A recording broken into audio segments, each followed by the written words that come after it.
आज 5 जून है, आज वर्ल्ड इन्वायरमेंट डे है, यानी विश्व पर्यावरण दिवस। तो इस बार का थीम क्या है?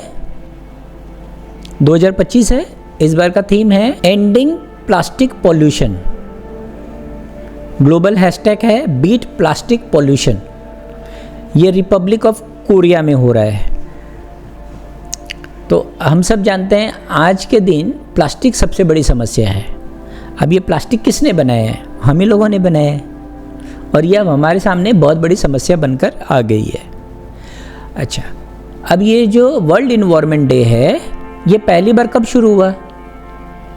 1973 में। और हमारे शास्त्रों में, हमारे पुराणों में एक ढंग से देखा जाए तो ये जो वर्ल्ड इन्वायरमेंट डे है, ये 5000 साल पहले भी हमने कहा है। आप ढूंढो, आपको मिलेगा।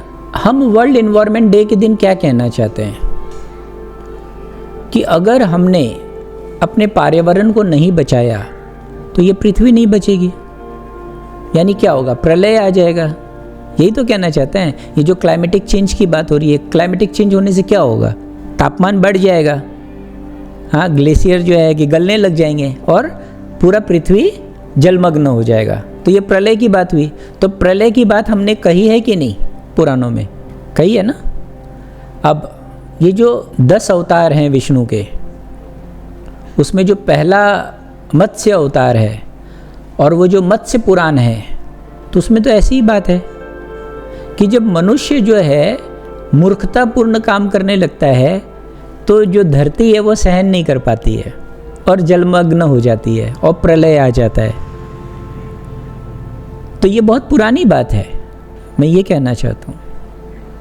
और प्रलय की बात हर किसी ने कही है, चाहे वो इस्लाम का कुरान हो, चाहे क्रिश्चियन का बाइबल हो, चाहे वेद हो, चाहे पुराण हो, सबने बात कही है। इसका मतलब ये है कि इस तरह की मूर्खता मनुष्य करता आया है, तो हमें सावधान रहना चाहिए। हमें इंतज़ार नहीं करना चाहिए कि जब प्रलय आएगा तब देखेंगे। प्रलय आता रहा है, आता रहेगा। दुर्गा सप्तशती की कहानियों का केंद्र विषय यही है। माँ दुर्गा जो है प्रकृति के प्रतीक के रूप में है। मनुष्य जो है जब वो अपने अहंकार में प्रकृति का दोहन करने लगता है तो हम उसी को असुर कहते हैं। तो असुर का संहार करने प्रकृति को खुद आना पड़ता है। प्रकृति खुद जो है वो पर्यावरण को ठीक कर लेगी, लेकिन मुश्किल में कौन पड़ेगा? मनुष्य।